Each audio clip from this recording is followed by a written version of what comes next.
Hello, everyone, and welcome to the Laura Canfield Show, the Awaken to Happiness Now Global Series. Thank you so much for being here with us today.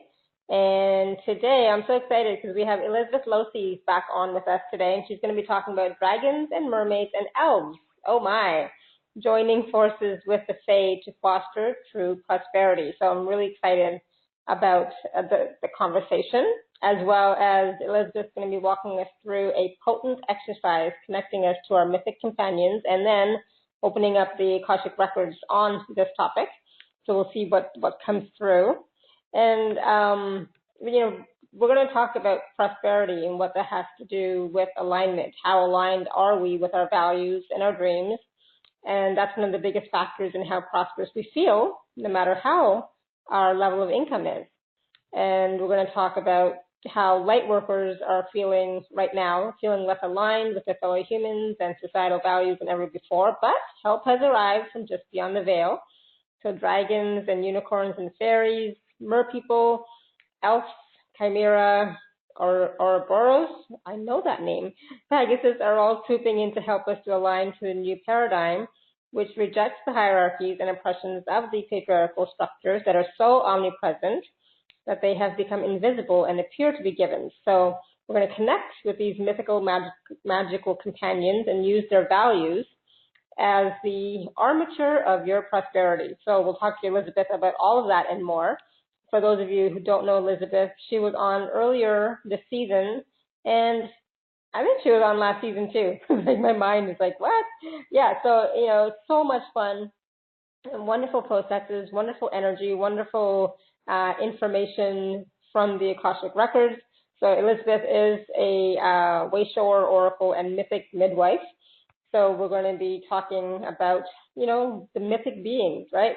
So she helps highly conscious entrepreneurs from around the world to unspool layers of self-sabotage in order to reclaim their legendary selves and embody their born for this mythic greatness, because the world needs epic heroes and heroines right now.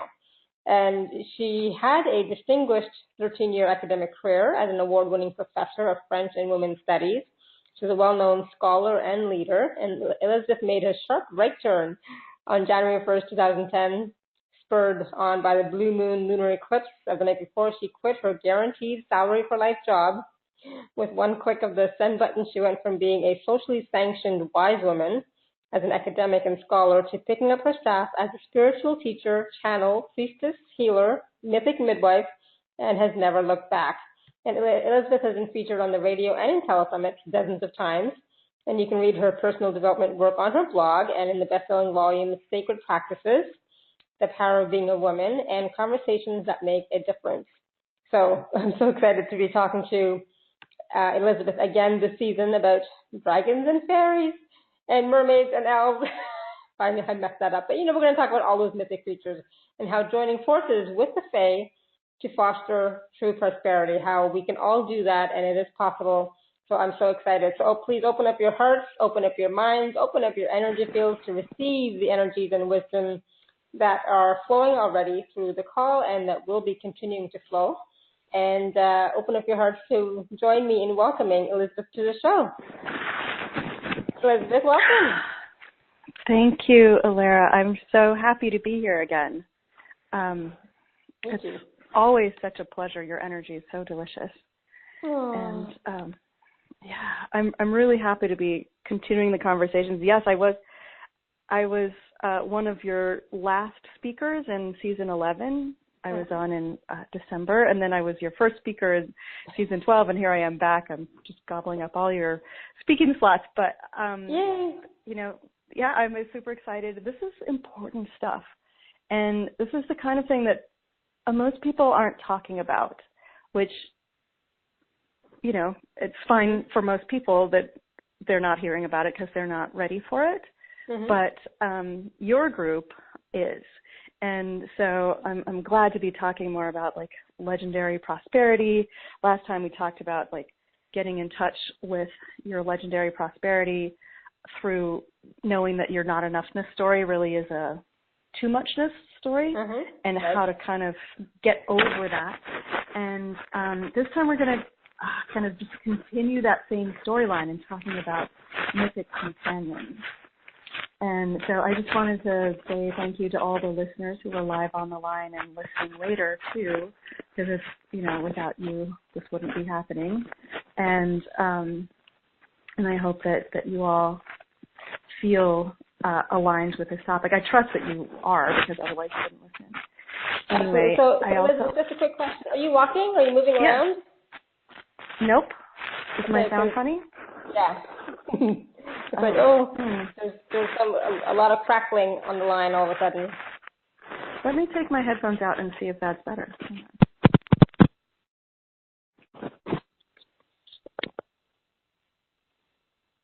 Is this better than before? Yes. Yes. Oh, okay. Well, then no headphones, I guess. That's better. That's better for me. I don't like to channel too much with headphones in. So. That makes sense. Good. Yeah, it's definitely much better. There's no static or crackling or anything, or any extra noise. So it's just us. So it's perfect. So yeah. So let's talk about. One of the things I always like to know from people is, like, what does it mean? Because the theme for the season is living a prosperous life, right? So what does that mean to you, living a prosperous life? And is it, for me, it's not just about money and wealth. That being prosperous means a lot more than that. What does that mean to you, Elizabeth?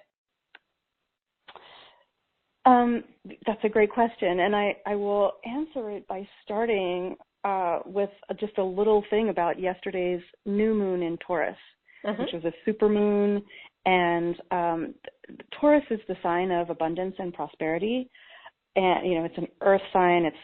It loves its creature comforts, and the shadow of Taurus can be materialistic, but the bright side of Taurus is just like really loving being embodied. And experiencing all the senses, right? Like all the smells, all the touches, all the tastes, all the sounds, right? And so yesterday morning in the States and early afternoon, I guess, in Europe was the new moon, and it's a beautiful time. Still now, it's a perfect time to be setting intention. So if anyone listening right now is coming up with intentions that they want to plant for this powerful new moon, planting intentions for prosperity, maybe with their Mythic Companions, this is a really perfect time through the rest of the day. And even except for Eastern time, there's about an hour around 9 p.m. when it's not a good time. But after that, the rest of the day and all day tomorrow is also a really good time to set intentions. But for me, prosperity and abundance too are not necessarily about like how big your bank account is. It's more about feeling really comfortable, having enough, and maybe just a little bit more than the bare minimum, whatever you consider the bare minimum to be. Like one person's bare minimum might be, I have to have a king size bed with 600 thread count cotton sheets. That person's probably a Taurus. And another person's bare minimum is like, I need a bed. And so, it can vary, but being prosperous just feels like you have elbow room, to seed all your desires, and like your needs are met and even more than met, and what you give out into the world comes back to you and more. That's the sense of prosperity that I really connect to, and really, I love that. especially since this is now still Taurus new moon time. Just standing outside, if you're in a part of the world where it's not snowy, and I think most places are not snowy right about now. If you just stand barefooted in the grass or hug a tree and really allow yourself to connect to the power of Mother Earth and all of the energies that she has to offer, you can't help but being prosperous, really. And this is also the lesson of the stone like garnet, which just really connects you to the planet and the fire at the center of the planet. Like all your needs are met if you just trust that they are, then they are. And there's such deep magic in that. Yes, there definitely is. Yeah. yeah, I agree. The more I move through the world, the more I see that when I look at things from the fear side of like, oh, somebody's trying to control me or limit me in some way or take things away, then I really feel that energy, and I don't have any traction to create new and yummy things. But fortunately, most of the time I'm not looking at things from that lensing, right, from that position in consciousness. I mostly am looking at things like, wow, I can decide in any moment to see, if I'm conscious enough, I can decide in any moment to see anything as a gift rather than a hardship. Right? Yep. And so that's the prosperous mindset, right? Like if I have a bill that I didn't realize I had, then it could be a gift. Like, oh, well, now I'm being invited to really exercise my ability to bring new resources to me. Okay. Let's do that. And that's a great way to look at it. Absolutely. Yeah. In combination with our higher selves, our legendary selves, our mythic companions, and all the other guides and ancestors that are around us, helping us all the time. Yes. So that's a beautiful place to be. And I haven't always been here, so I'm really savoring the moment because this feels really good. I'm like, I feel like I've overcome a bunch of hurdles in the last month. And I imagine that most people have, because April was a really tough month for pretty much everybody. Yeah, so, that's what I keep hearing too, that April was pretty tough. And, when I look back at April, it doesn't seem that bad. I mean, for me, the past couple of months were difficult. And now it feels like, it's getting even better and better, it's smoother and smoother. And much lighter, it feels like now. But still fast-paced. It's still, I feel like stuff is coming up to be released, and so which is good, because it's time to really move forward on our journeys, on our paths, and let go of what doesn't serve us. And part of that letting go of what doesn't serve us is those feelings of lack and scarcity and not being prosperous, right? Exactly.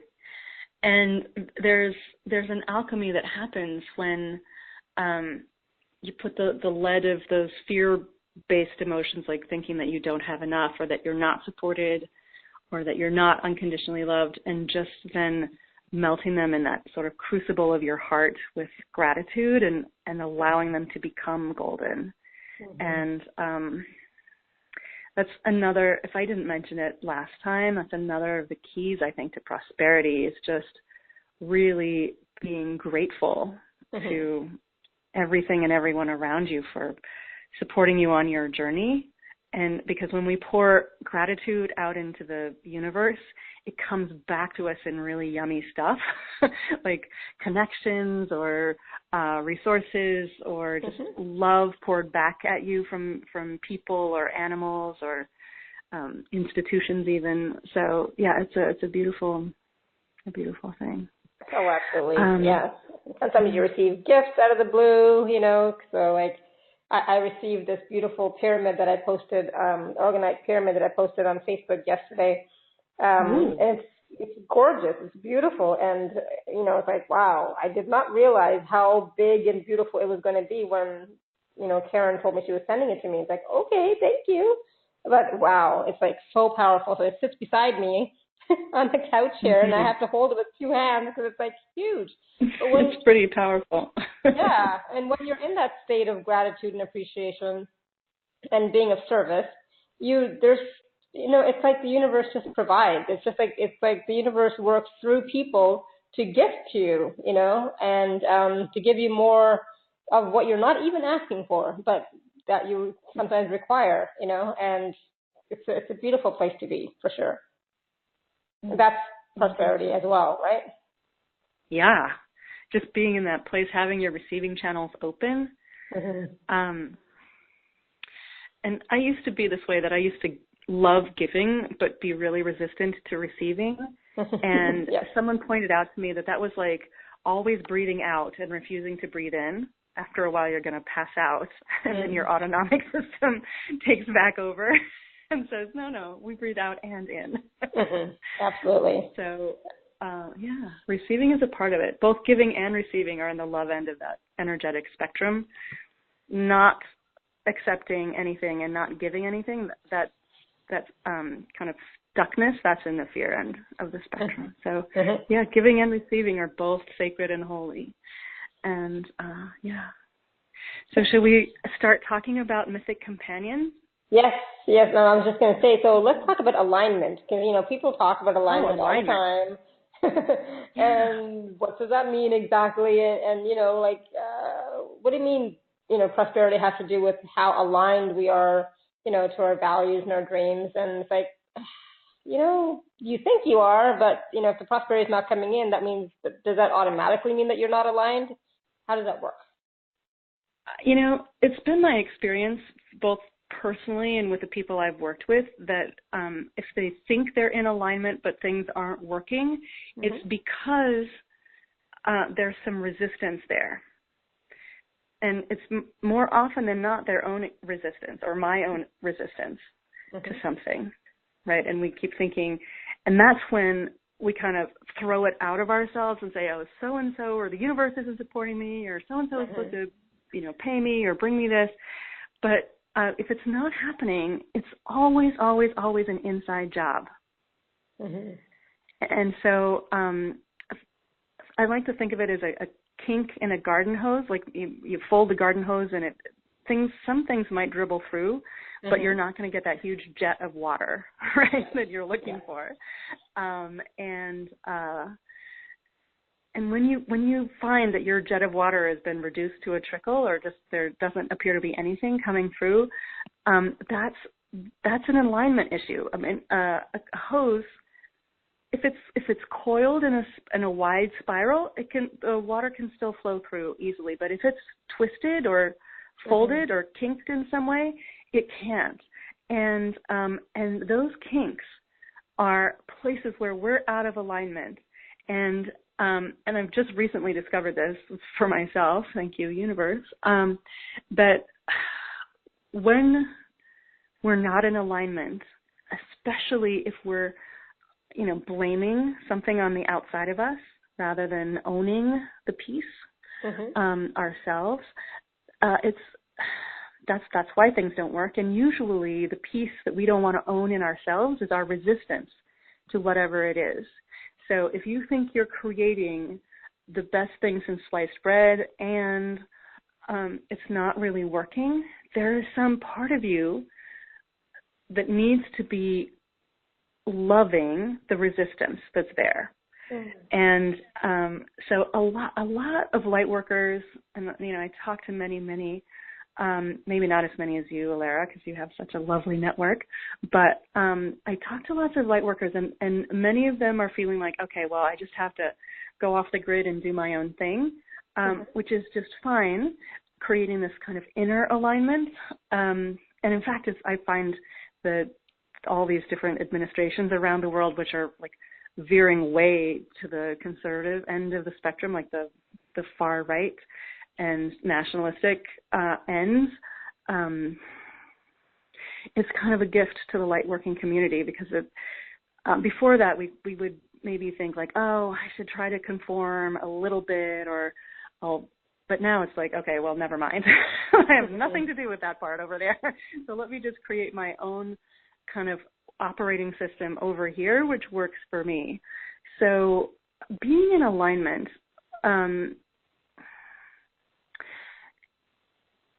means not resisting any part of it. And one tip I have for people, if you do recognize that you are resisting, just allow that resistance to be as big as it is, because it becomes this tug of war. Like, I'm pushing you, or reverse tug of war, I guess. Like, I'm pushing you, and then you're pushing back, and it doesn't work, right? Like, the more you push resistance away, the stronger it gets, right? Yeah. And so the thing to do is just to feel it, to allow yourself to open your whole body up to feeling that resistance and just say, okay, resistance, I'm going to give you all the attention that you want right now. Mm-hmm. And it's pretty funny. It usually goes away within 5 to 15 seconds. Yeah, I'm going to say like, that. All right. As soon as you give it attention, it's going to, the charge will be gone, right? Yeah, exactly. Mm-hmm. And so when you allow yourself to feel the resistance as much as you already do, then it melts. And then you're like, ha ha ha, that was pretty easy. And then you go on. You have resistance for a reason. Yes. And it could be a good reason or it could be a not so good reason, right? So a good reason to have resistance is that somewhere intuitively you know, your body knows, your soul is aware that what you're planning on doing isn't in alignment. And so it throws up this sense of resistance in your system. Yeah. And the thing to do is just to explore that resistance, to say, okay, resistance, I see you, I'm going to feel you. And as you're feeling really paying attention to the resistance and allowing it to melt kind of before your very eyes, really just ask it as you're leaning more toward peace. Then at the end, ask it as it leaves if it has a message to kind of whisper back at you. Mm-hmm. And that's a really good way to figure out like what it is that's out of alignment. If you didn't get a message, you can ask your intuition, like, okay, so what is it that was out of alignment? Because again, if you have resistance, something is wrong. That's a good reason to have resistance. And another maybe not so good reason to have resistance is that your ego is trying to keep you safe by keeping you small. And if your mission in life is to not be small, then that's where you're out of alignment, right? You need to work on your fears of what will happen if I allow myself to be seen, if I expose myself to the world. Am I going to be killed again in this lifetime? The answer is probably not this time around. And but, is that still playing out for a lot of people? Oh yeah, it's really big. Yeah, it's really big for a lot of people. Not everybody. A lot of people have worked through it, and I deep bow to them, because what's done for one is done for all. So the more people who really face those fears and feel them all the way through over and over again as many times as it takes, those people help reduce the fears that others feel. And so that's a really great thing to do for the world. Even if you never step out your front door, if you're processing emotions for everyone else, then good for you. I mean, that's a really amazing gift to everybody. So it does feel less, but it kind of comes in waves. The people who've been working on it longer feel it less powerfully. There's usually a peak somewhere, and then they process it or step through it, however you want to language that. But and then they go on and they don't feel it quite so much until they reach this sort of next level place, and then it might rear its head again. And so that's okay. You can just say, "Hi, old friend." Exactly. let's march down this path again. Yes. I know you. And maybe use your mythic companions, right? Like a lot of times for resistance, I find unicorn is really good. Unicorn energy is so pure, right? And the purity of unicorn just kind of, and that purity and innocence is just pure love, right? And so love can really melt resistance and fear in general. And also that lovely unicorn horn, it can just kind of like, resistance shows up often in how I see it as a cloud. And so it's hard to like pierce something that doesn't have any boundaries to it. But if you just visualize your unicorn's horn kind of like poking into that cloud of resistance, and then just see what happens after that. Like if you take a deep breath out, you might just feel your resistance after you felt the feelings, right? Like the feelings is the sine qua non of this working, right? But as you're working through it, and you can bring your unicorn in to just like help your heart to make peace with the resistance. Then at the end of that, you can kind of have the unicorn put its lovely spiral horn into that cloud of resistance, and it will help it all melt away. You can also look for a little message to be attached to the horn when it gets pulled back out of that cloud. And, interesting. So let's talk about these mythic companions a little bit. I mean, I know for myself, I have dragons, I have a unicorn, I have fairies, I have, those are the main ones that I know that I have in my team.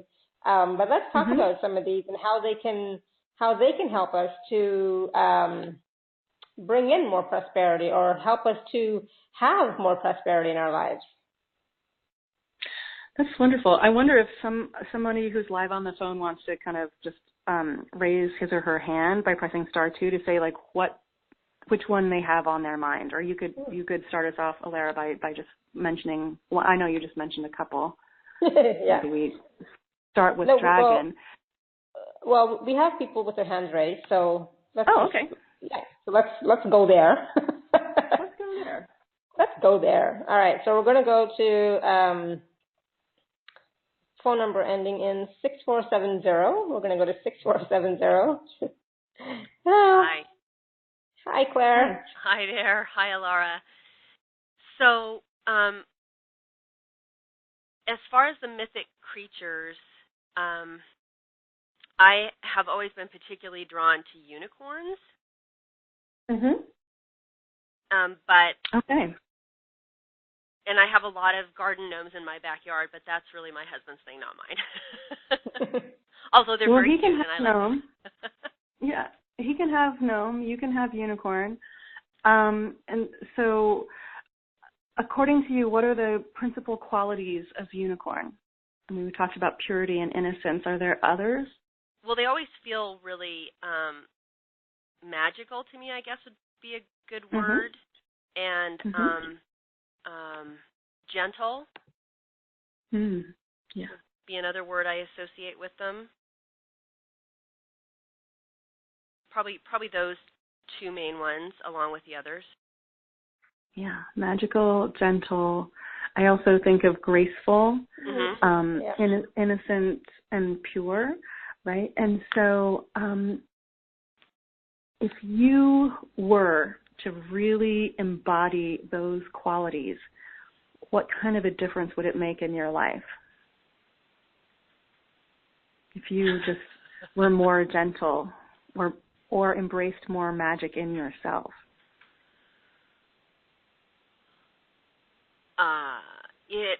I can't, boy, I'm kind of vapor locked on that. Well, just allow it to kind of sit and work its magic within you.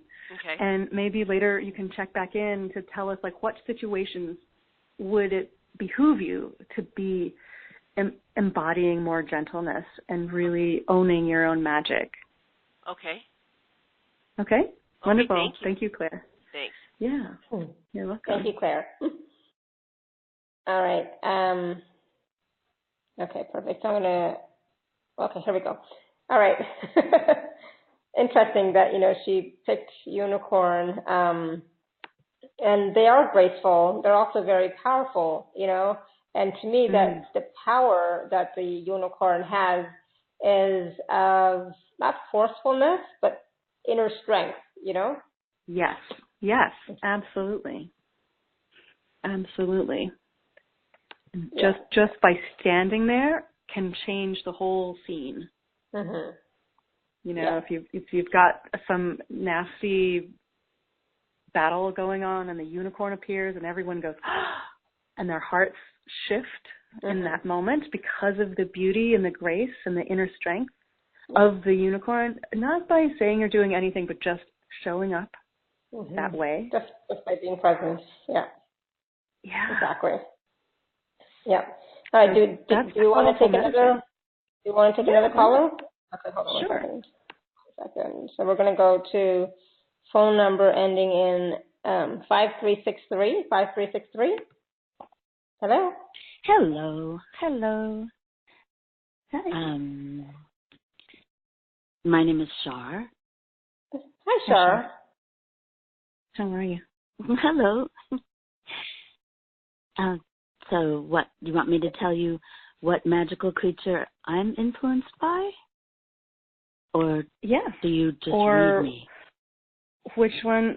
Well, I was asking for people just to like offer a mythical creature, and then we could talk more about it.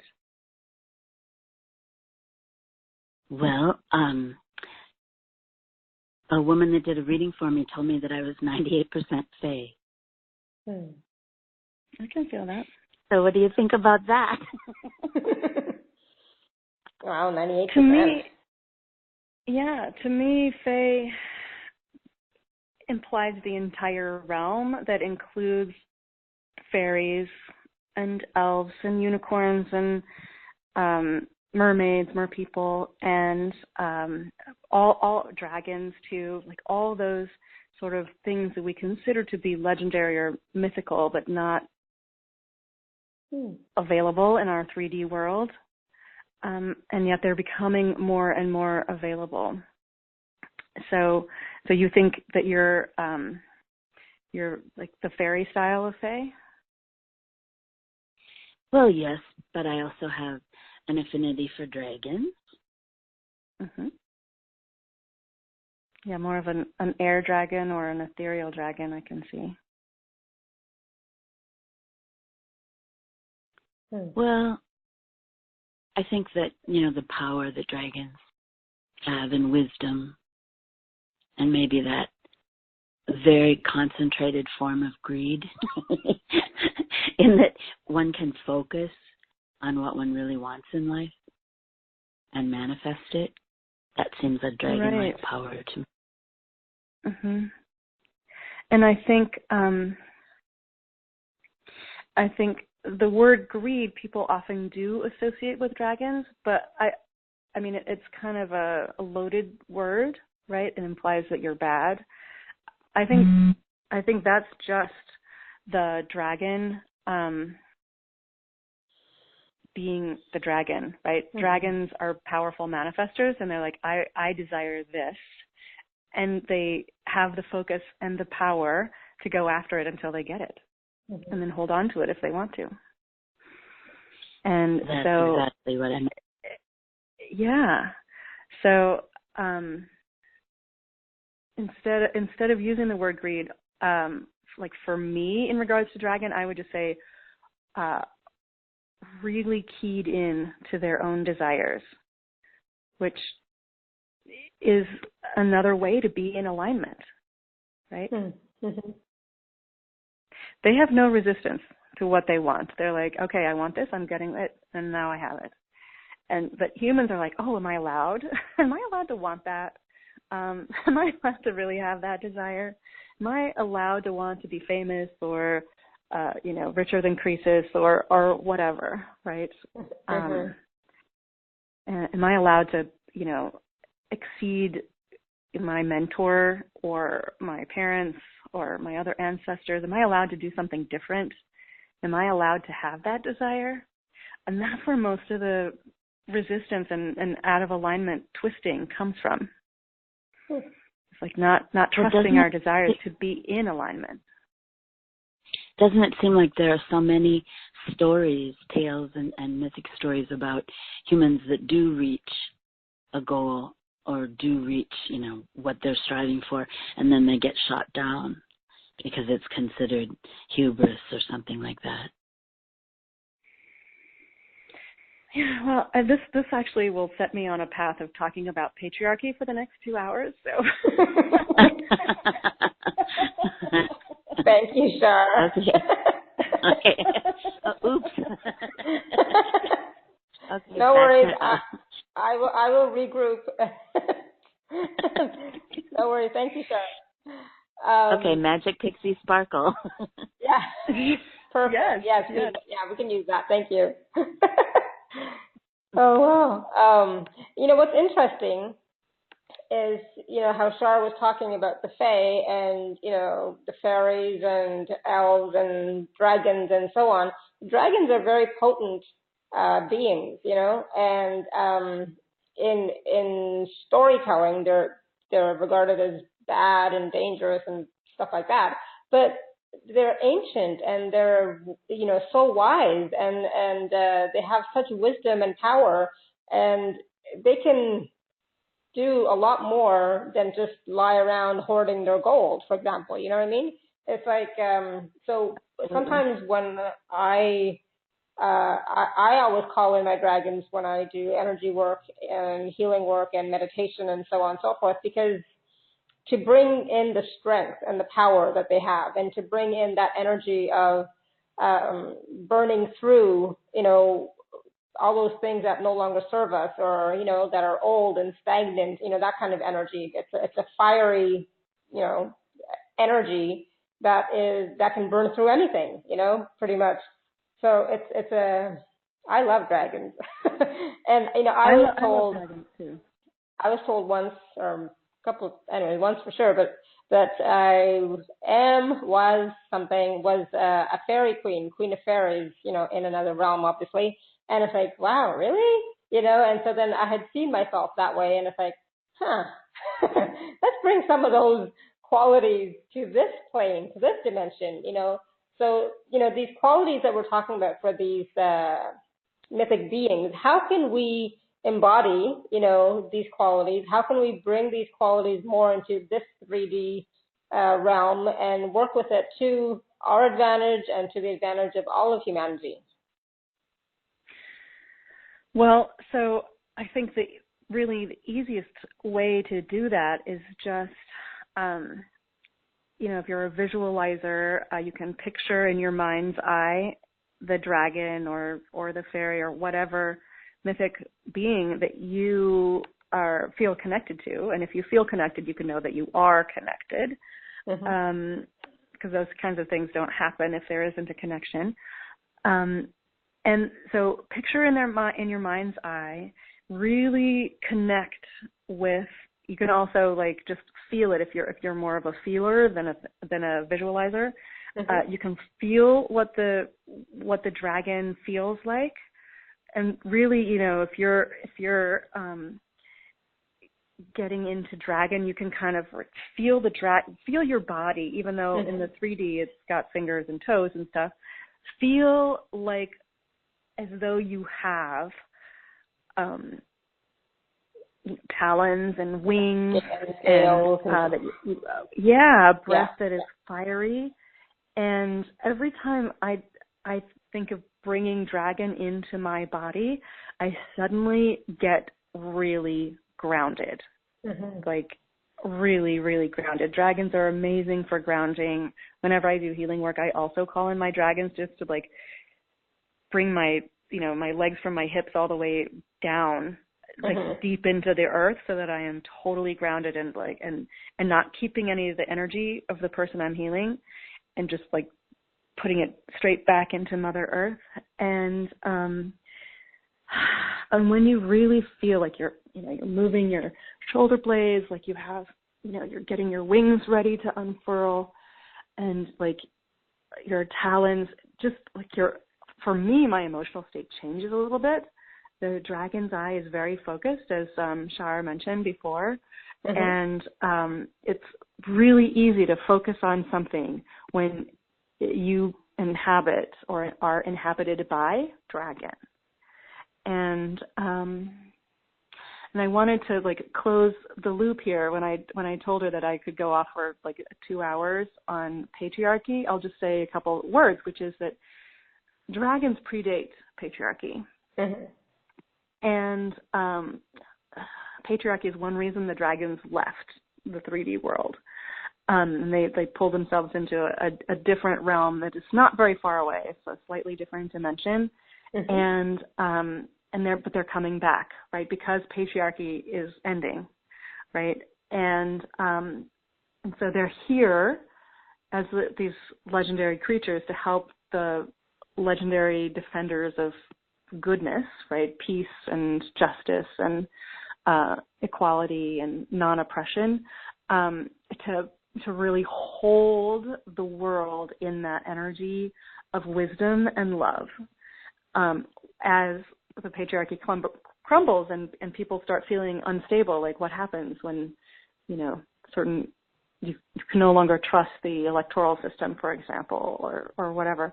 And so they're coming back now because patriarchy is on its way out.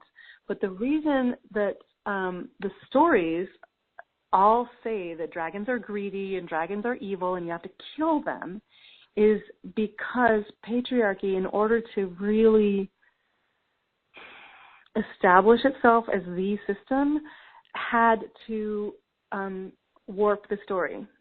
Just as the Roman Church, the Catholic Church, which was the only, the Greek Orthodox and the Catholic Church were the only Christian churches for a long time. As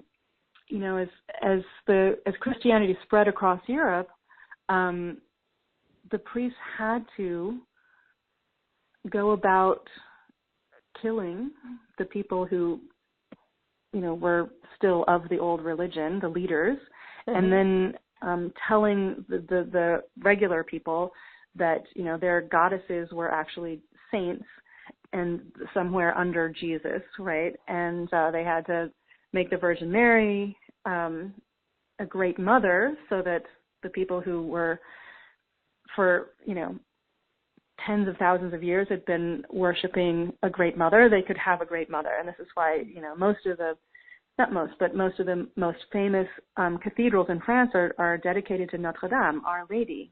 They're not dedicated to male saints.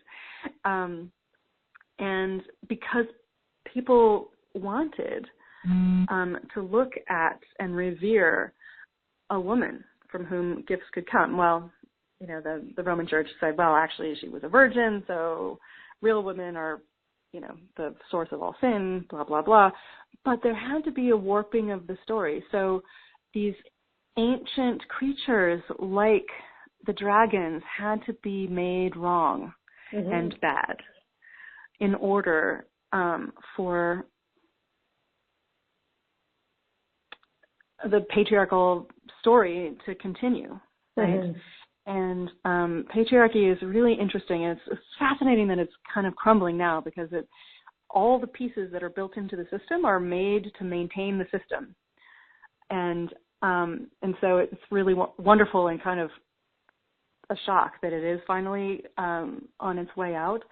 But dragons are coming back to sort of shepherd in this new paradigm of really recognizing that magic is not a myth, that magic is actually real, and it's otherwise known as manifestation, and really seeding intentions and putting all your energy to these things. As long as they're in alignment, they will absolutely come to you.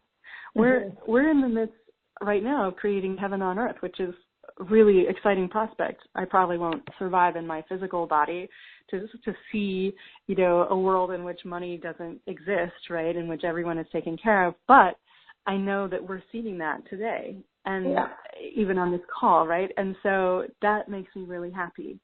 But using mythical creatures and really connecting with them, as long as you are, as long as your intentions are, the word that's coming through is pure. As long as you ask their permission first, like you're not like oppressing them by saying like, you do my bidding now, right? Right. You have a relationship, just like with a friend. If you say to your friend like, oh, I could really use some help with this, the friend is going to say, wow, nothing would make me happier than to help you with this. Right. Yeah. And so, maintaining a friendship with these mythical creatures is really going to allow you to use their gifts and their help in an aligned and beautiful way, in which it's more reciprocal, right? And the reciprocity lies in the fact that when they help you and you're creating a better world, a more love-based world infused with a sense of justice and peace, that's what they want. And so they're actually helping themselves. It's a nice kind of Mobius strip infinity loop happening there. And yeah. And so I found the same thing, not just with these mythic creatures, but also with, your crystals and things like that. All of the tools that we use in healing and energy work and manifestation, it's about building that relationship, first, having that relationship with our guides, our higher selves, first, and then being in partnership together to create something, right? Yeah, trust is a two-way street. And I'm so glad you mentioned crystals, because one of the things I channeled in one of my crystals classes was that crystals, they were like the first wave of this whole Fae movement of helpers coming in, because most people over the last several thousand years, not everyone of course, a lot of Aboriginal or Indigenous cultures were still using crystals in the same way they had always used crystals. But for a lot of people, in the very sort of mental West, were like, oh, these are just pretty and valuable, depending on what they are. And but just in the last 5 to 10 years, waves upon waves of people have awakened to the power of crystals. And children, of course, because they're more open, typically, they can feel the power of crystals. And if they really connect as kids, maybe like as adults, they're still like connected. But more often than not, they have forgotten that connection and have to come back to it later. But so crystals really becoming empowered and talking to people and walking around on their own, that was part of the first wave of this sort of magical helpers coming in to the three-dimensional world, the quote-unquote real world. And so, yes, I'm glad you mentioned crystals. I'd love to do an exercise where we call in our own mythic creatures, and then maybe we can open the records. Okay, perfect. Do you think there's time for that? Okay, there's as much time as you want, absolutely. All right, excellent. Well, I have as much time as you have, so we may be here till tomorrow. No, I won't take you too late. I know it's a good many hours difference between me and you. So, exactly. Go ahead. Let's do it.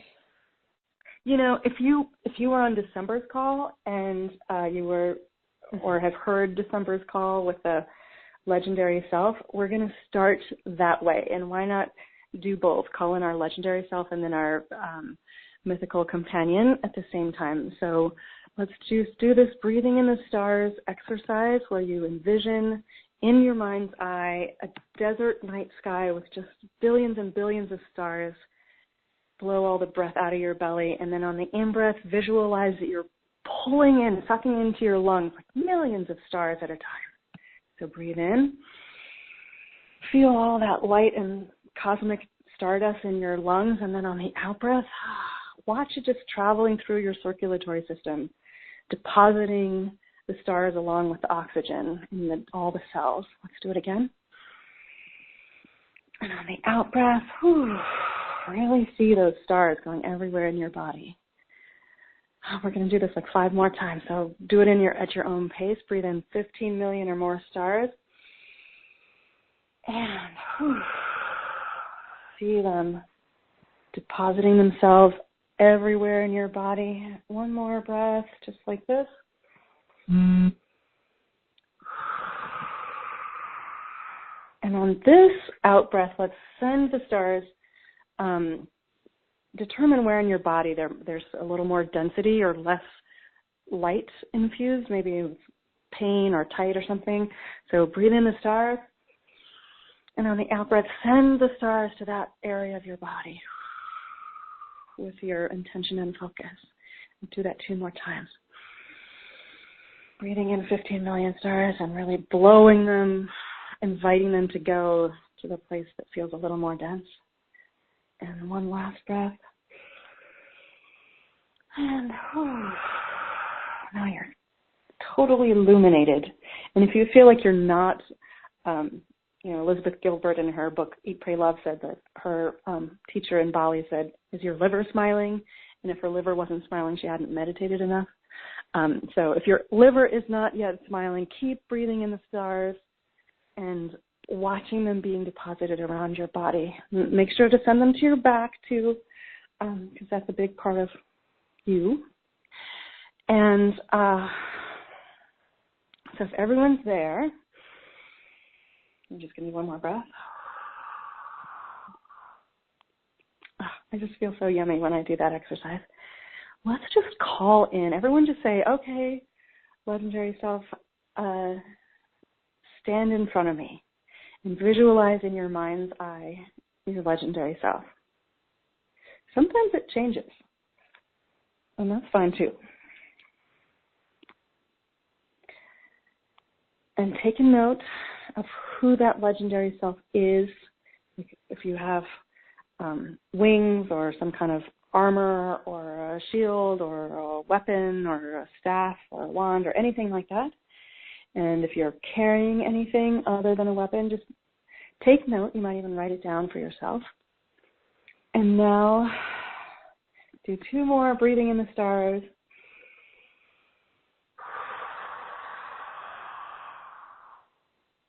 I only needed 1 more, but keep breathing if you need to. And now visualize your mythic companion. Whew. I have Pegasus on one side and unicorn on the other, personally.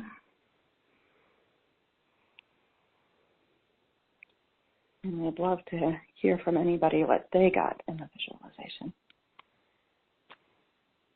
By the way, if you're going to be driving later, make sure to get grounded first.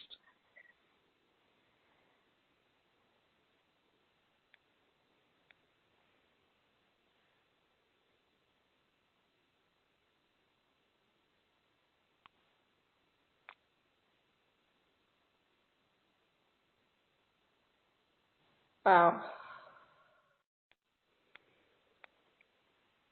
So I got a unicorn, and I got I was going to say archangel, but it's not quite an archangel. It's something else. It's an angel, but it's not an archangel.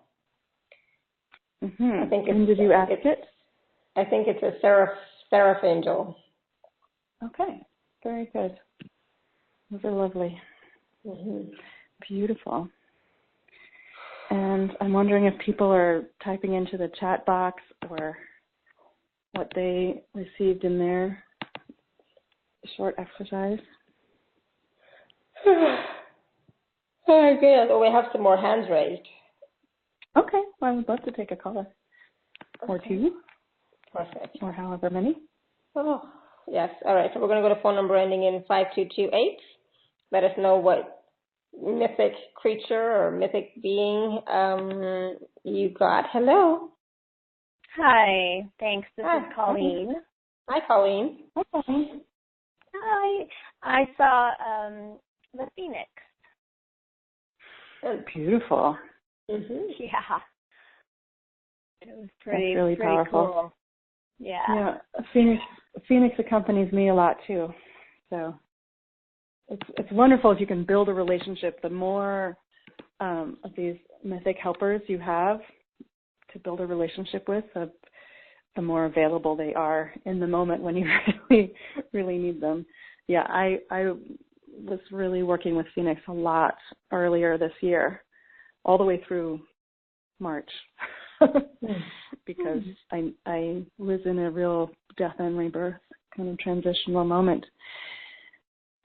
So how do you feel about Phoenix? I mean, it felt really powerful, and it felt like, that I'm being reborn. Beautiful.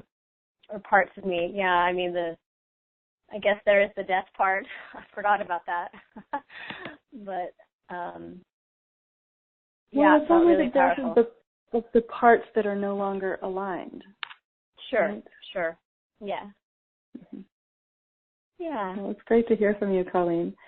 And keep using Phoenix, right? Keep talking to Phoenix. Keep laughing with Phoenix. Keep firing things up with Phoenix. keep releasing with Phoenix. Yeah, that's beautiful. Phoenix is powerful. Thank you for chiming in. Yeah, that was great. Thank you.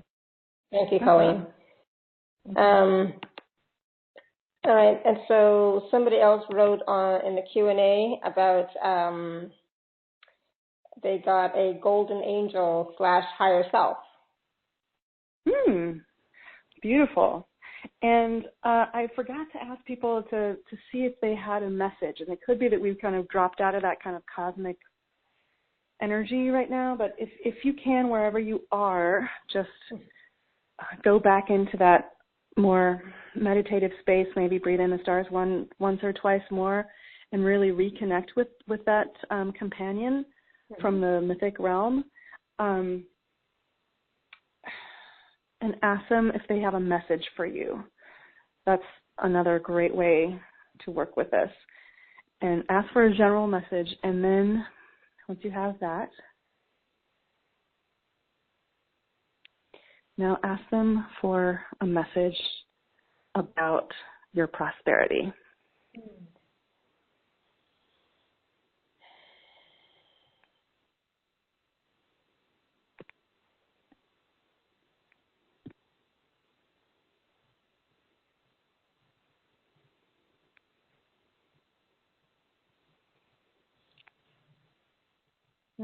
Beautiful.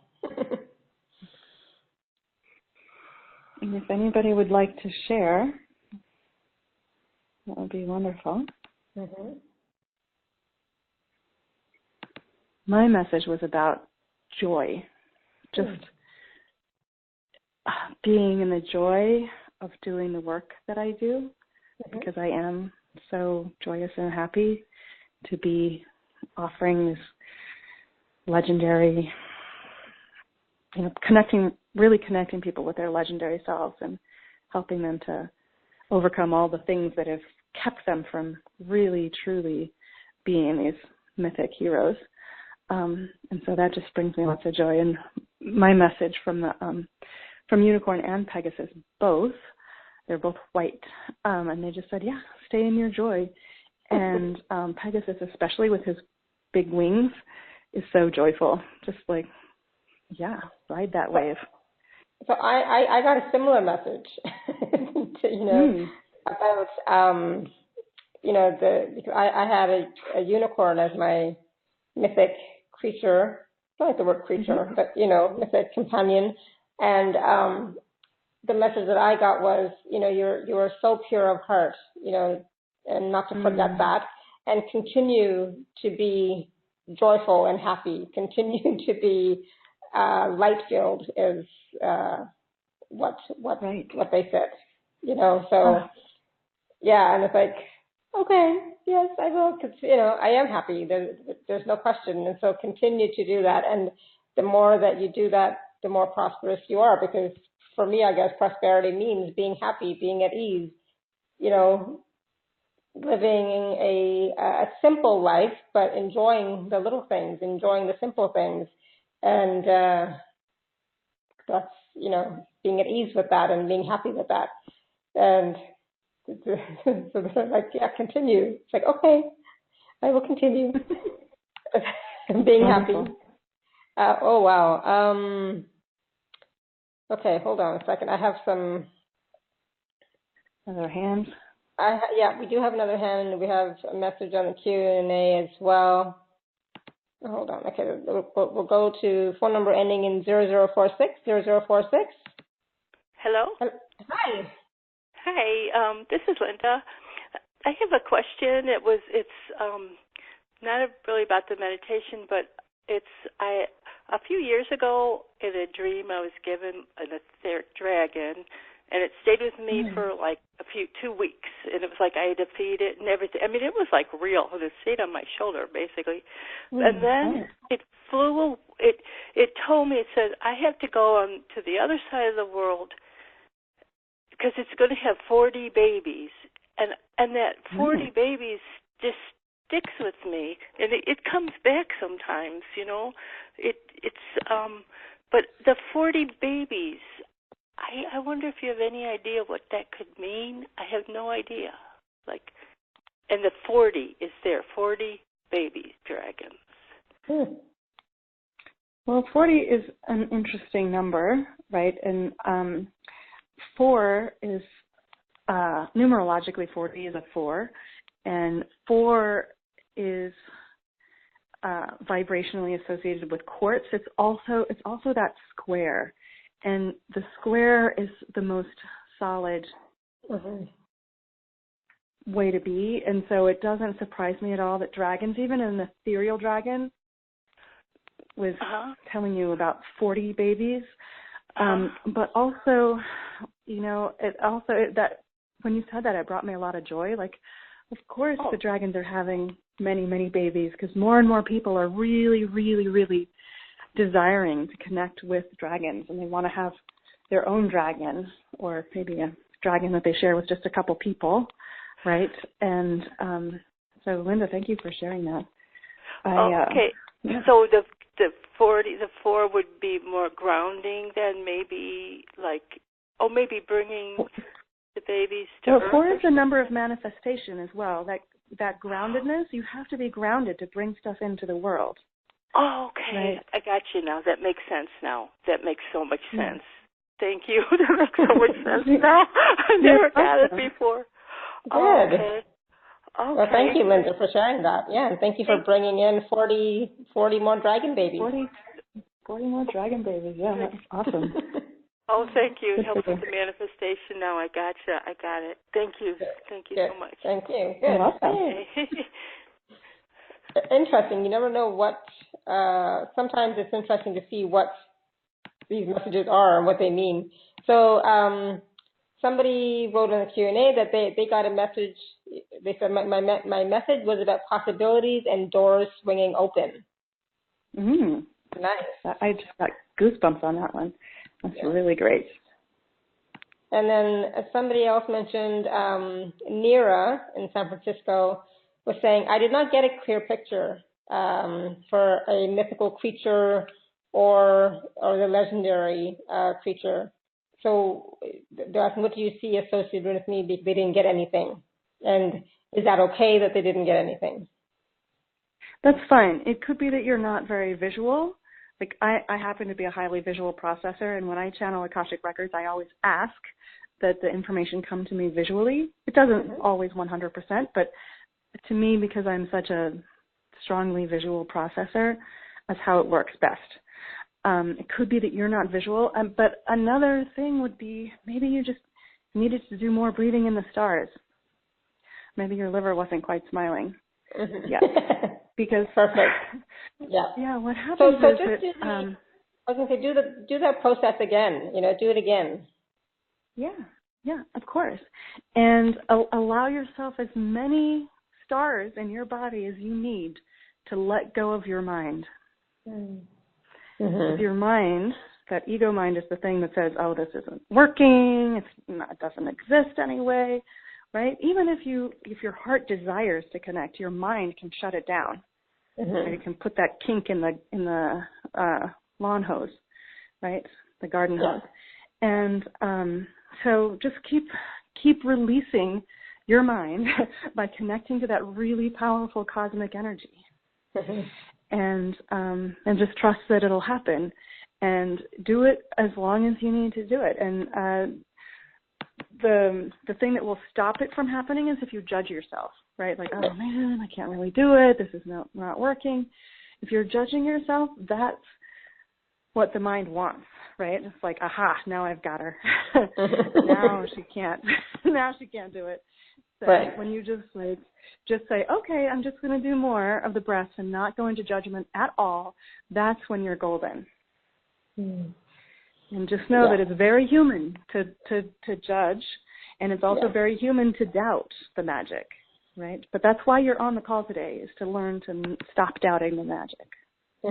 I agree, absolutely. And then I have a question on the Q&A about, they're asking, do twin flames have a specific purpose in the coming times? I don't know what that means exactly, but okay.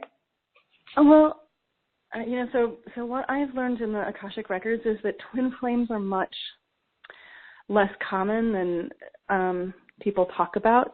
A lot of people, because this is so interesting, there was a harmonic convergence in 1987, and before the harmonic convergence, where all these planets kind of connected in the, around the central sun of the universe, or the galaxy, before that, the planet Earth could only allow one soulmate for every individual to be on the planet at one time. But since 1987, the door, speaking of doors opening, right? Since 1987, the doors for soulmates have just blown open. And so individuals can find themselves meeting like 20 or 30 soulmates from different lifetimes. And it's problematic because, it could be that your soulmate relationship can be worked out by just being really good friends, but a lot of times a soulmate feels like someone that you have to be, in a deep romantic relationship with. And what if you already are married to a soulmate, right? Then what happens, right? So, and because there are so many soulmates available, a soulmate is someone with whom you made a contract to love each other through the lifetimes, no matter what. And but a twin flame, so the word twin flame gets used to kind of identify like the main soulmate, but really what a twin flame is it's a soul that's playing a game with itself. And that is that it splits itself, and the game is to find the other part in the world. Interesting. Yes. Yeah. So it's a split soul. Apparently I have a twin flame somewhere in Europe. I have no idea. It hasn't been compelling enough yet for me to spend all my resources and time going after it. Right. I just expect it to show up when it's the right time. So I'm like, okay, twin flame, good. That's on the back burner until it's on the front burner. Yeah. And but so that's the twin flame. If you're feeling twin flame, you might talk to your intuitive guidance team about it.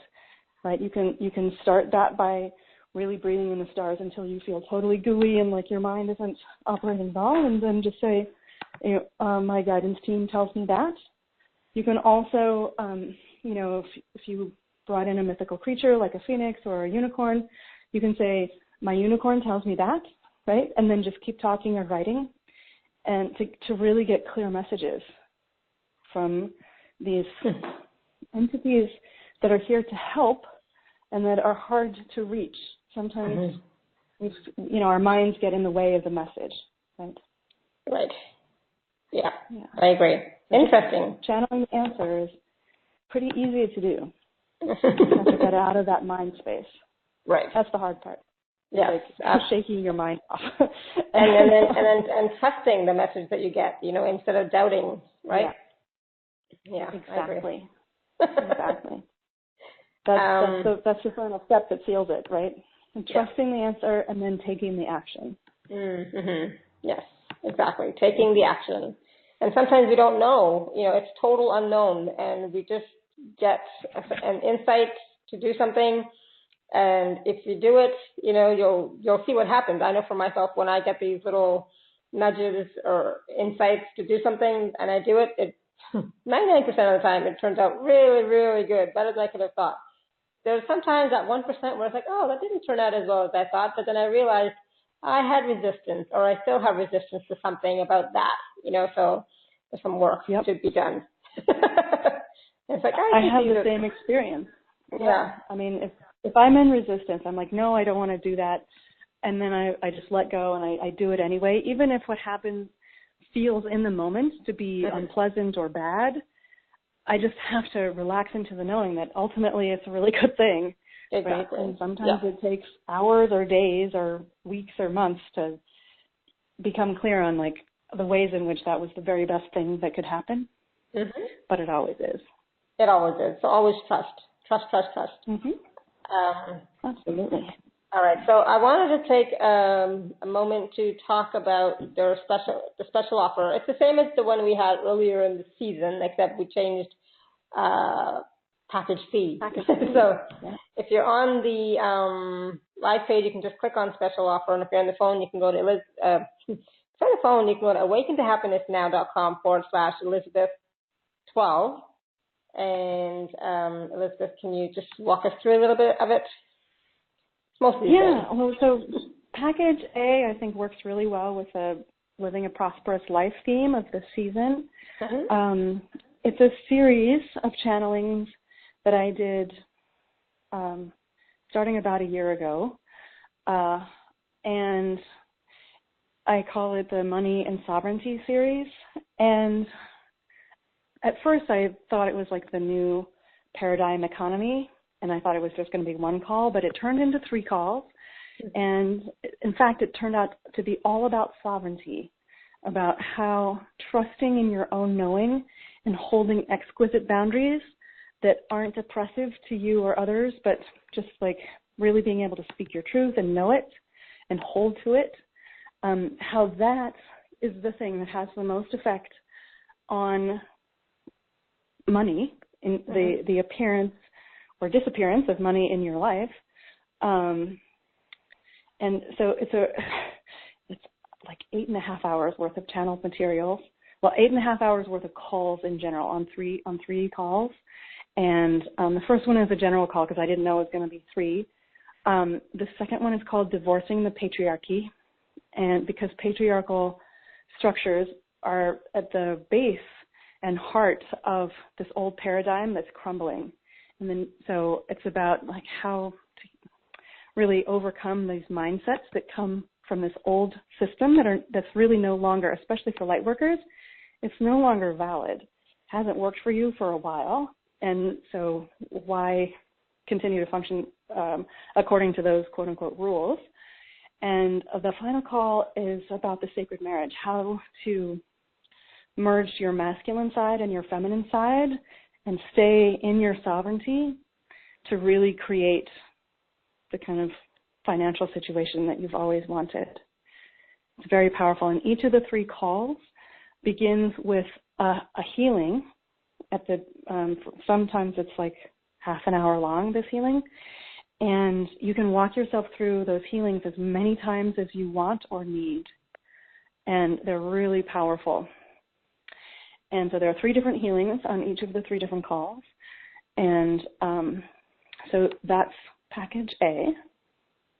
Package B is a live channeling about intuition from one of my Rock Your Intuition classes from a couple of years ago. And Kali might have been in that class, actually. The speaker for the, who mentioned Phoenix. And it's really powerful. I open the records of intuition, and the students in the class just ask the questions. And if you've been looking to work more with your intuition, that's a really great place to start or to continue. Is package B.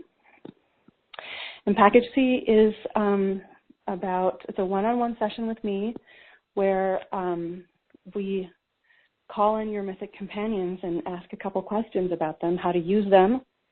Not use them, using is a loaded word. How to ask for their help and leverage it in your prosperity path. So beautiful. Yeah, thank you. In a nutshell, those are the Exactly.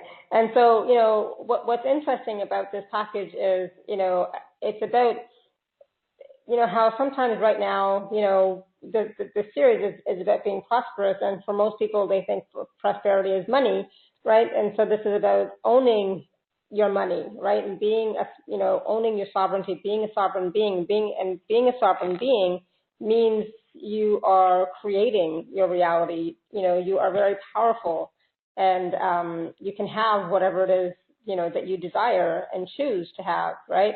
So, and, being more in your own power, in alignment with your values, in alignment with your path, and moving forward in that way, which is what we all want. It's about, empowerment, not about lack, not about scarcity, but it's about possibilities, right? Absolutely. Absolutely. And so just like we said at the beginning, prosperity doesn't have to be more money in your bank account or more money in your pocket or more money to give away to worthy causes, right? It can be more of whatever it is that you want, more connection with others. In this virtual world, the one-on-one connection to me has become much, much, much more valuable. Right. I love being in a room with people because I spend a whole lot of time online. So, I mean, one of the expressions of my prosperity is being able to hug another human. Right? Yeah, nice. That's beautiful. I love that. And because me too. I'm online all the time, and so I love being in person with people. And touching, feeling, just being in their presence and having conversations one-on-one. And it's nice. Yeah, with eyes locked, right? Yeah. Yeah. Let me pass you some almonds here. Would you like some more water? Exactly. Exactly. Experience. Yeah, me too. Yeah. Absolutely. So we have a few more questions on the Q&A, and people are asking, well, first of all, somebody asked about gnomes. They say, I love the gnomes. Do you have any information about gnomes? And then someone else is asking, do you have any message from the unicorns? Okay. Well, I think it's probably, if these are the questions that we're seeing, it's maybe time to open the records. Yeah, that's what I was thinking. And both of those are excellent questions to ask. Yes, I agree. Wonderful. All right, shall we go then? Yeah. Disclaimer, if you are driving, please either stop driving and get out of your car or, just hang up until you can be done with your trip and then listen to the part that you missed later. And if you are going to be driving later, even if you're not driving now, if you're going to be driving later, make sure to do lots and lots of grounding work because Akashic records, especially on a topic this potent, I can already feel like the dimensions merging right now in my office room here. It's like, woo, very busy. So don't be driving with that energy. It feels super yummy, like sort of post-orgasmic feeling. So it doesn't feel like you're altered in a kind of dirty way that you might be with drugs or alcohol or something. But wow, it's potent, and it won't show up on a drug test or breathalyzer, but you will be altered. So please just make sure on our system, right, just make sure that you get grounded afterwards. I don't want anyone to get hurt because it's easy to miss a stop sign or something or a pedestrian, heaven forfend, when you're on this kind of Akashic high. So I'm just going to do my little opening meditation, and my voice kind of might get a little low for a second. That's okay. I'm just setting my phone down so that I can use hand gestures when I open the record. So here we go.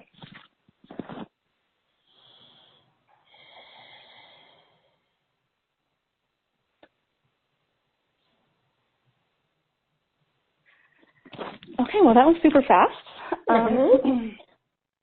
Here we are. So did you want to read the first of those questions that had come in off the Q&A? Sure. So the first one was about gnomes. They said, you know what? The keepers of this record are saying they want to say something first. I'm sorry. Okay. I wasn't listening very well to them. So here's a message to all the listeners about mythical companions. And they're like, this is so potent. The mythical companions are, the word they're using is like made of pure love, especially in as they kind of come through into the three-dimensional world of planet Earth. They're like photons and light particles of pure love. And so when you see them and feel them in your hearts, this is like a pure love injection. And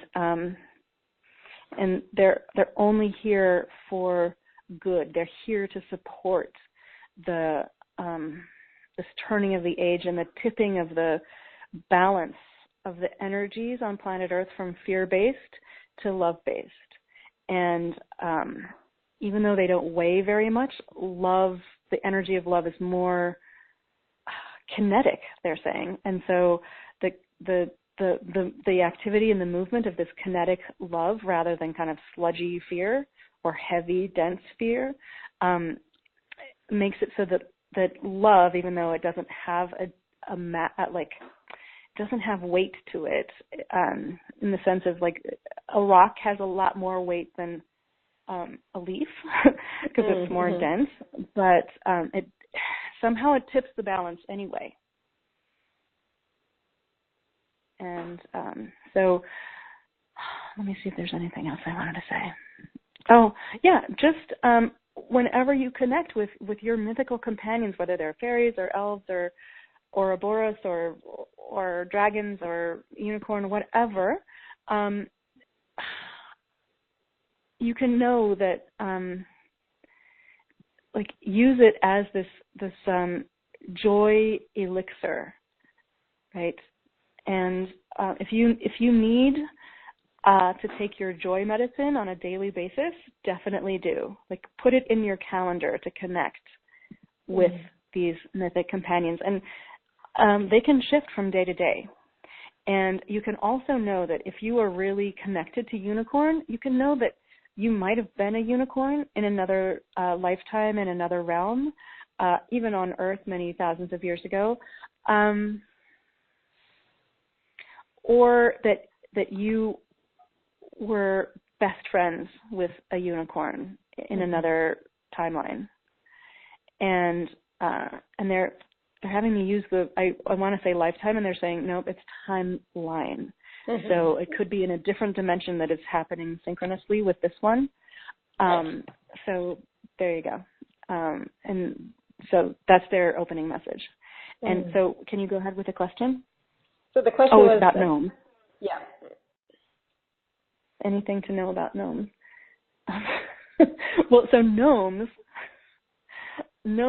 have, of all of the mythical companions, they have one of the sort of the lowest frequencies, but it's still above the average human by quite a bit, like just a whole lot.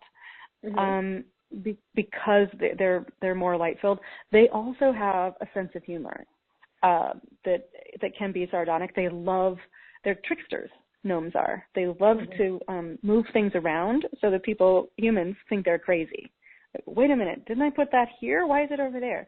They love doing that, and they're very earth energy oriented. It looks like they like to live in these sort of gnome warrens under the ground, and especially if a mole has gone through and created these mole tunnels, they love to kind of occupy the mole tunnels. And sometimes when you think you're looking at a mole tunnel, it might actually be a gnome tunnel, a gnome-created tunnel. So gnomes actually are and have been for at least 50 years. They have been, and even longer than that, I'm hearing. They have been some of the, because their frequency is closer to the frequency of the humans on planet Earth, they have been more available to humans. And so,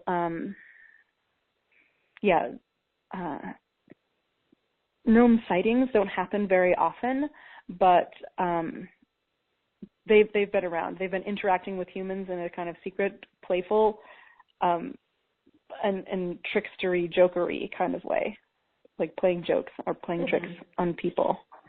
And then if there was another follow-up question, we can certainly look at that if the person who asked the original one wants to type another follow-up. But in the meantime, we're going to go for the messages from the unicorn. Yeah, okay, perfect. Okay.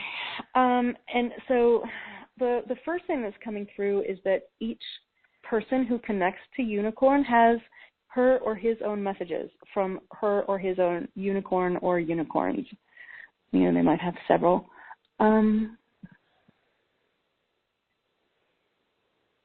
But a general message to all the light-working humans on planet Earth from unicorn energy is it's about what you brought up, this inner strength. It's about owning your inner strength, and especially owning your purity of intention and owning your own beauty. There is a beauty inherent in the purity of intention. And when what you desire is not for only for your good, but for the highest good of all. And when you, the word is not work toward, it's more like be toward. When you set your intention to flow in a surrendered way, so that you can always be in the right place at the right time to help, or to be a kind of a fulcrum with a lever. The fulcrum doesn't do anything, but it's the difference. It makes all the difference, right? So, most humans like to think that they have to push, and that a lever is a really nice way to help lessen the effort. But then, if you're just the fulcrum, it's like being everything. It's like you're the one that's creating the change without doing anything. It's just your very existence does the magic. Oh, beautiful. And so when you use your beauty, your inner strength, and your purity of intention, just being in the world, like when a unicorn shows up, it kind of is a showstopper, and everyone goes, and all the hearts kind of turn golden in that moment. Imagine yourself as that, right? If you walk into a room where there's funky energy or discord of some kind, just stand in there and visualize yourself being as a unicorn would be. Eyes closed or eyes opened, it doesn't matter, but just being there with your golden heart wide open and sending that that grounded, magical, pure energy of unconditional love into the space will stop them. All but the least awakened in the room will notice, and their energy will shift. Nice. We can all do that. That's easy. We can do that. Yeah. And quote unquote just that, it's not a just anything because it's really big. Just that, simply that, only that will hasten this turning of the tide from fear energy on planet Earth to love energy. It'll hasten it by like 10 years if everyone can just do that every day. Wow. And that's big. Yeah. Beautiful. Yeah, nice. Whew, I feel the power of that. Yeah, me too. Absolutely. Thank you. So do the unicorns or the Akashic Record Masters have any general process or information that we can take home to bring in more abundance and prosperity into our daily lives? Be in alignment with it with more ease? Well, the best way to be in alignment is to check in every day. And you can know if you're out of alignment because you're feeling resistance. Or even if you're not feeling resistance, if what you're intending to have happen isn't coming right away, right? If it's not happening as quickly as you like, you can know that you're throwing sticks into the wheels, right? And so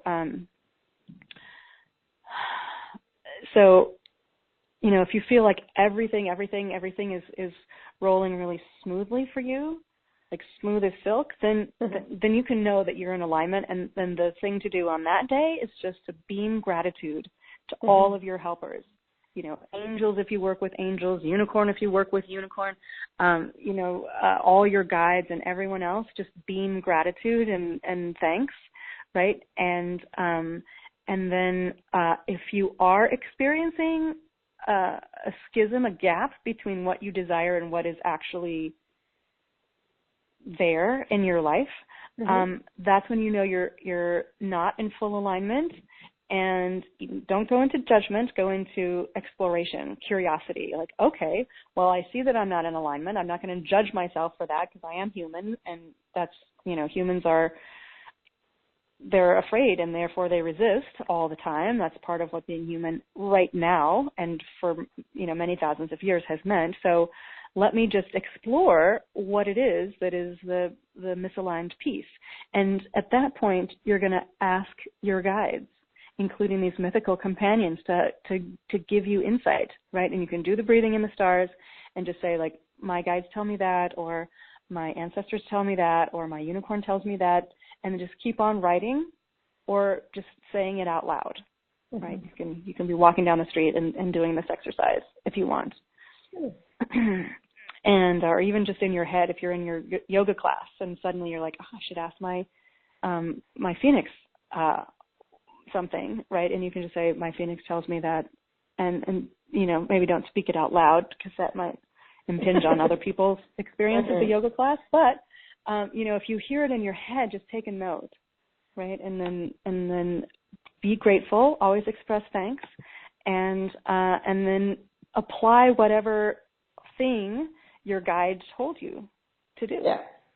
Yeah. And if it's be more joyful, then you can be like, okay, I'll just do whatever I need to bring more joy. And you can ask them to give you an example of what might bring you more joy if you're not as connected to your joy. But otherwise, connecting with beauty can really raise your frequency, right? So if you have a tree, for example, in the neighborhood where you live that just you find beautiful, connect with that one. If you have a picture of the tree, like maybe it's a cherry tree and you have a picture of it when it was all in blossom, then look at the picture, right? Or buy yourself some flowers, some fresh flowers. That's a great way to raise frequency. And just do whatever it takes. And it doesn't have to be expensive, right? Like walking down the street to look at a tree doesn't cost you anything except a couple minutes of your time. And the reward is so much greater than the cost there, that the return on investment is really high. And so connect to whatever your guides tell you to connect with, or do whatever. If your guides say, well, you really need to call so-and-so today, do it. Even if you're like, oh my gosh, I really don't want to. It could be, that you're resisting calling so-and-so because you think you owe this person something. It could be that person is really in need of whatever your magical gift is that day, right? And you've been resisting, just like, I was supposed to call them back months ago and I didn't do it, so I owe them a phone call. No, you might be the exact thing that person needs, or the message that you have for them might be the exact thing. Maybe you just say, like, I was listening to this song today, and they're like, oh my gosh, I needed the message of that song. Thank you. Right. Yeah. Yeah. Be the instrument of magic in the world for others. And if you're in resistance, just trust that there's a reason why you shouldn't be. and if you're really in resistance, feel the resistance so that it can melt. Yeah. Yeah. Great question. Exactly. Feel it and then ask questions of it and then, love it. Yeah. Say thank you and do it. Yeah. Beautiful. If you get messages and you don't actually take the action that was given, your guidance team is, it's just like your friend. If your friend says, would you do this? And then you don't do it, after a lot of times of like disappointing them, there might be, even though these aren't human, but it does have a little bit of a karmic piece to it. But mostly it's you. Like if you have allowed your ego to come in and keep you from doing the things that your spiritual guidance team has asked you to do, it's because your mind is too powerful. And you're more attached to human things than you probably think. So just trust that if you take the action, the reward will be incredible. And the more consistently you take the action, the more consistently amazing things are going to be shunted your way. That's for sure. Yep. And don't imagine you know what it'll look like. No, you don't. Yeah. It'll probably be better than anything you ever imagined. That's true. I can vouch for that. Yep. It's always better than you think it's going to be. And that's what's so amazing. It's like we shortchange ourselves all the time, and we resist and we stall and we procrastinate, and stuff like that. And it's like the universe is just waiting to gift to us and to provide for us and to support us. And, why do we resist? Why do we wait? Why do we not, just listen and follow through? Because it's always, for me, it's always been better than I could have thought, better than I could have imagined, and so I'm so grateful that, I do listen now. Thank God. I do listen most often than not. Usually, maybe not the first time, but maybe the second time. So luckily my guides do send me, several messages, so if I don't get it the first time, they'll send it again. And it's like, okay, got it, in some way. So ask your guides to continue sending you messages. Ask your mythic companions to be with you and send you messages. Ask, your legendary beings as well to be with you and send you messages. And not just send you messages, but send you energy, support, resources. Yep. For the longest time, that's all I asked for was just their presence, Mm-hmm. That was my own thing that I didn't think I deserved even that. But, I asked for that at least. Now it's a different story. But, for the longest time. Presence is fortifying. Yeah, yeah. For sure. Presence is fortifying. When you feel supported like that, you start to trust yourself and the goodness of the world a lot more. And you're not alone. You're supported, and the universe has your back. And they just want to provide. They just want to give. They just want to help. So connect with them. Create that relationship. Create that partnership. Create with them. Whatever it is that you desire, because they're just waiting to help you. Right? For sure. And there was a piece that came up around procrastination. There are two kinds of procrastination. One is the resistance kind that you were talking about when you stall, doing whatever it is that your intuitive team has sent you. But there's another kind of procrastination, which is an intuitive procrastination, and that is that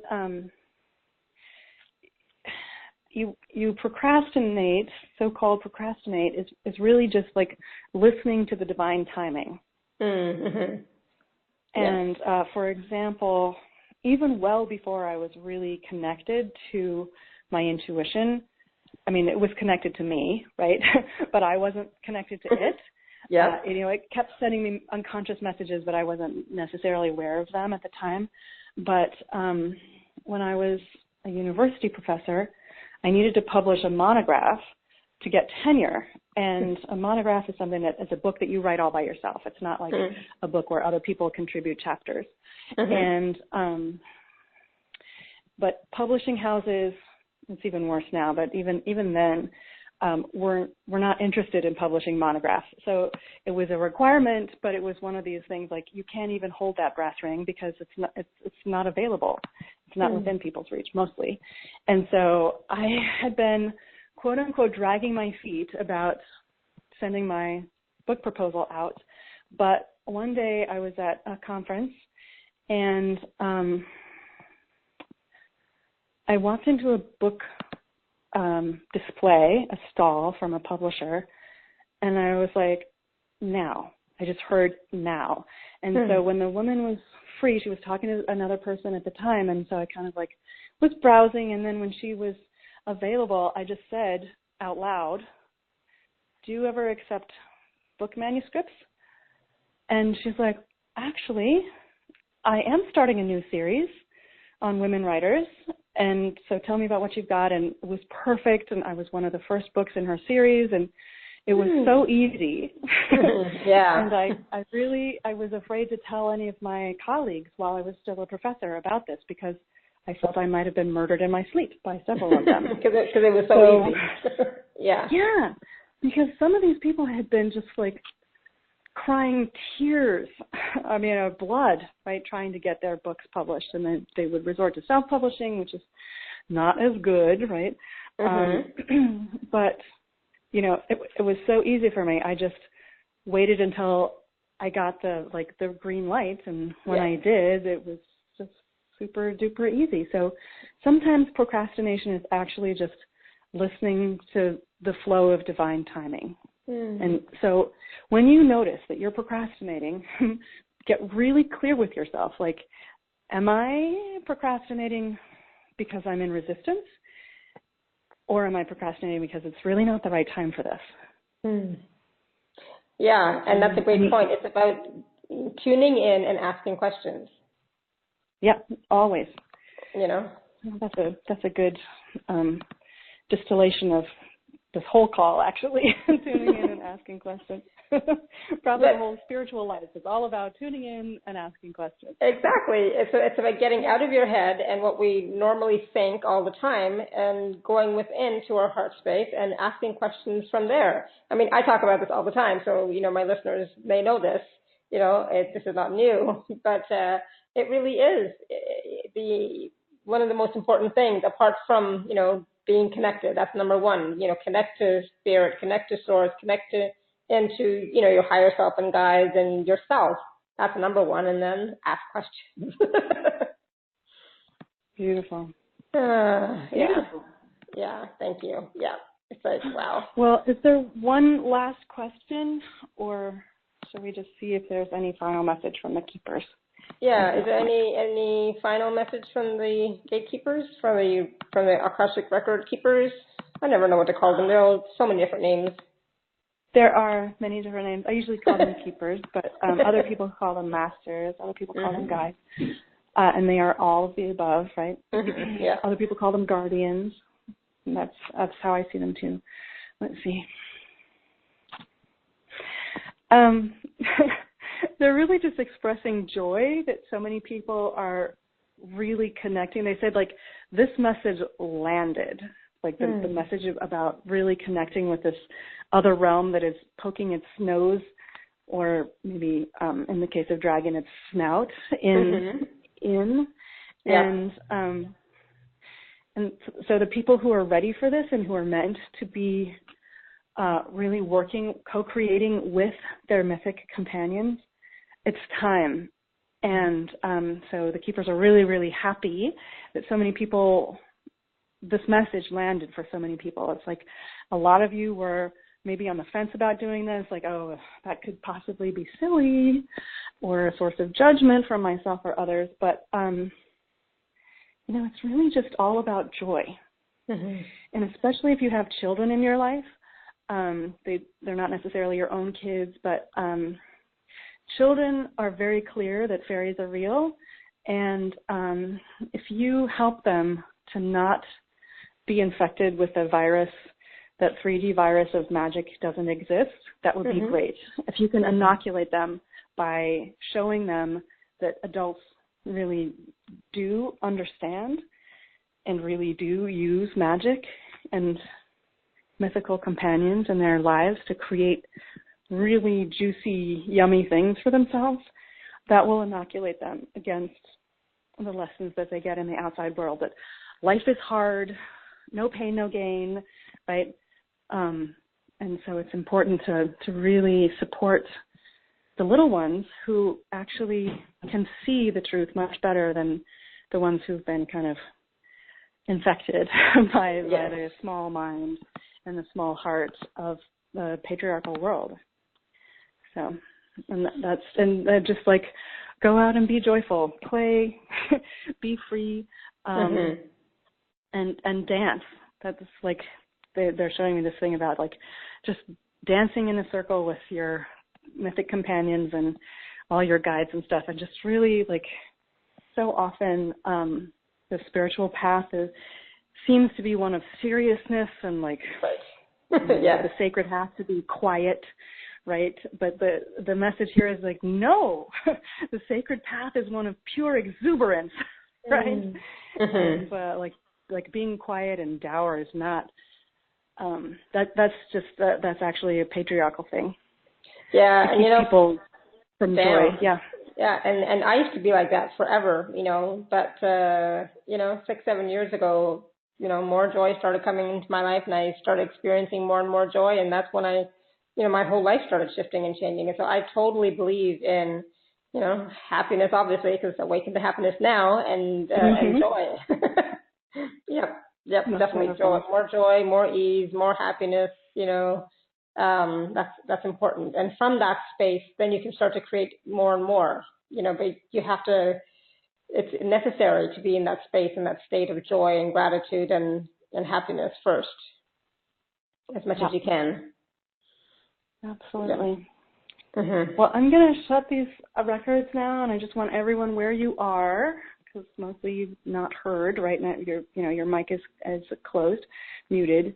So I'm just going to ask you all to say, "I call my spirit back," and I'm going to do the same. I call my spirit back. I call my spirit back. Oh, beautiful. Thank you, everyone. Oh, my spirit They back. close easily, so I'll just finish closing them by saying,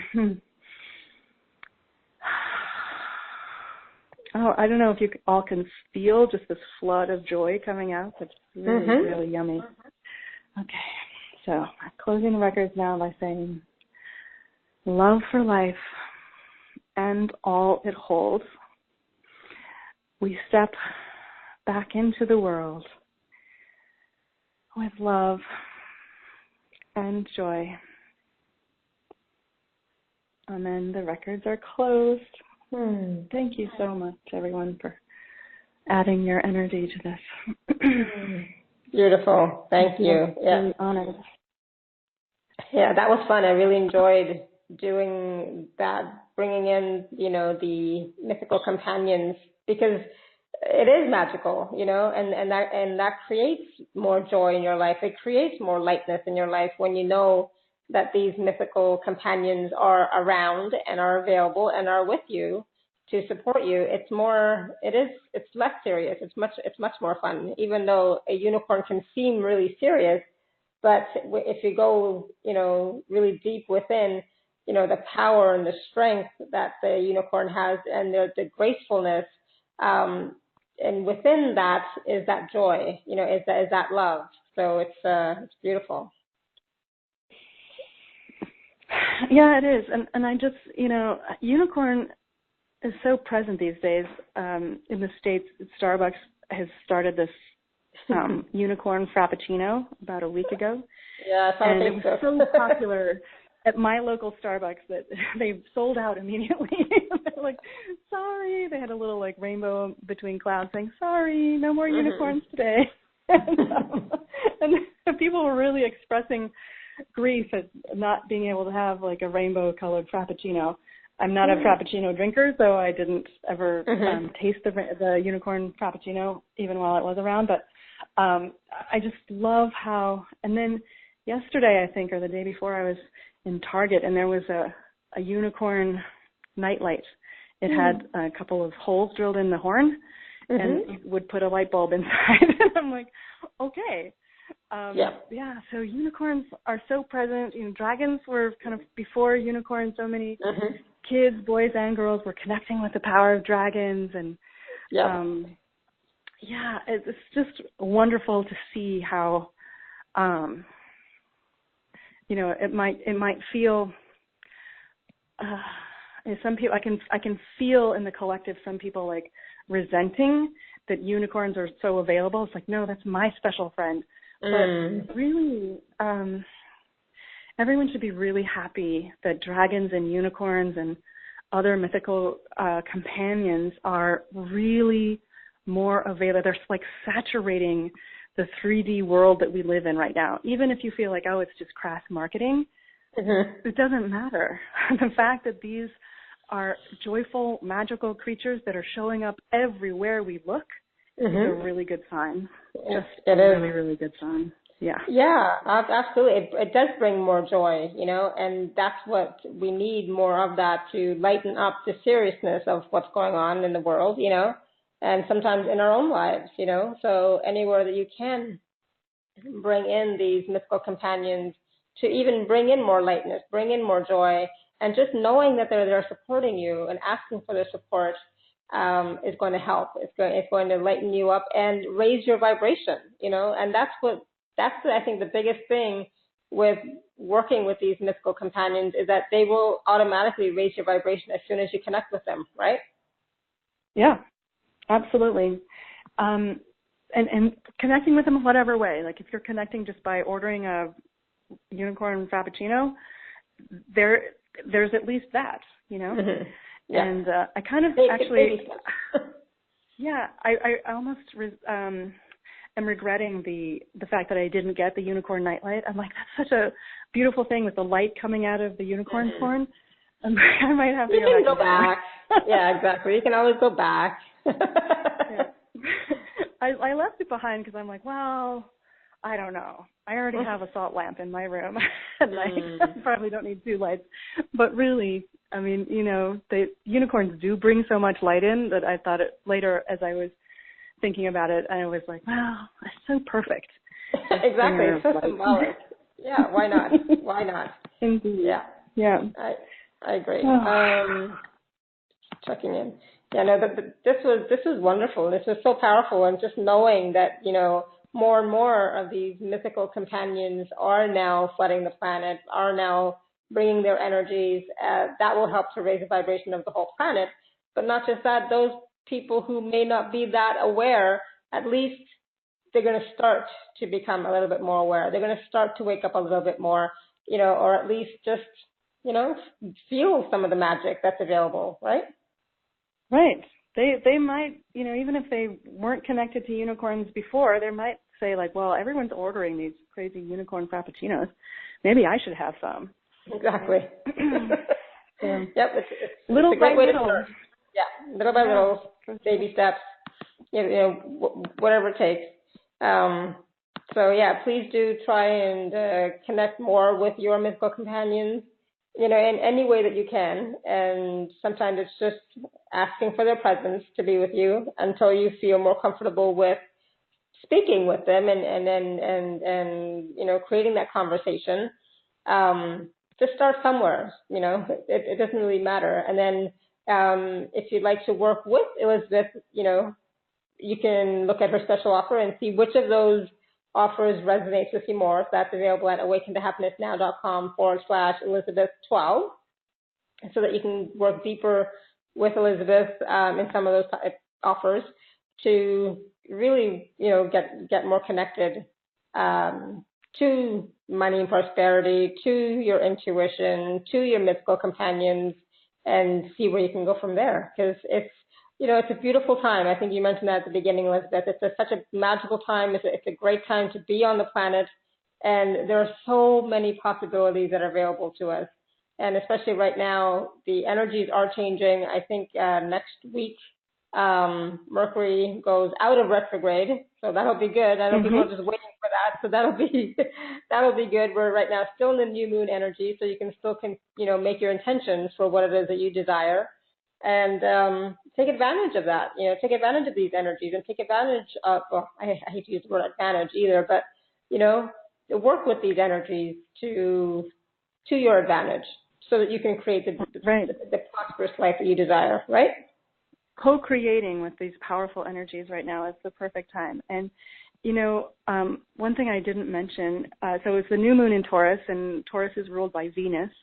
Venus right now is at the very last sign of the zodiac, which means that this is a huge moment. Speaking of Phoenix, right, the huge moment of endings and beginnings, right? So right now, if you consciously let go, it's kind of like the last day of the year, right? If you consciously let go of the things that no longer are aligned, aren't serving you anymore,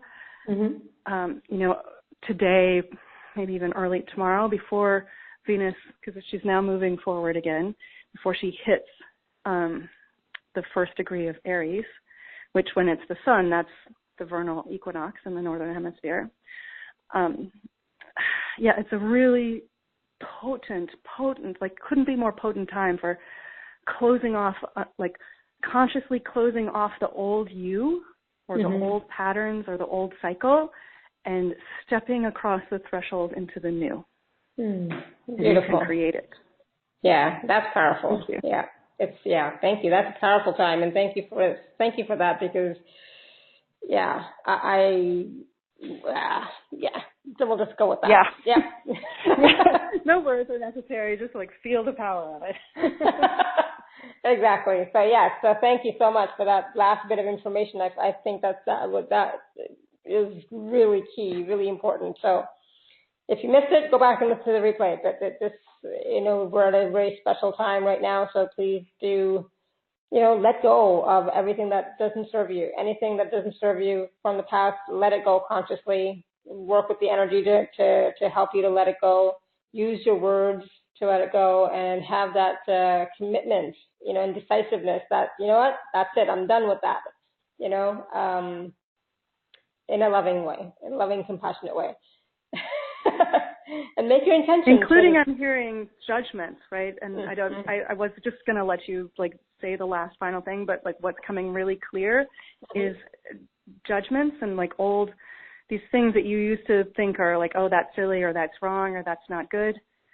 Allow all of those, every single one of them, even if you're attached to them, to just go and have new judgments or new ideas about things, probably not judgmental.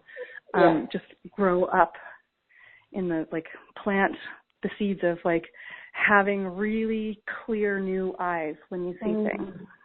I love that. Yeah. Now I'll be quiet. No, thank you. And I was just going to say, when you are letting go of whatever it is you're letting go, forgive yourself at the same time. So forgiveness is key. Yeah. Forgiveness is really important. Forgive yourself, forgive the past, forgive your whoever and whatever it is. I know I'll be doing this today and tomorrow for sure, because some big stuff came up today, and it's okay. So it's all right, we're letting that go now. So I'm glad you mentioned that. Perfect timing. Yes, exactly. Perfect timing it is. So thank you, everyone. Thank you for all your questions. Thank you for your feedback and comments.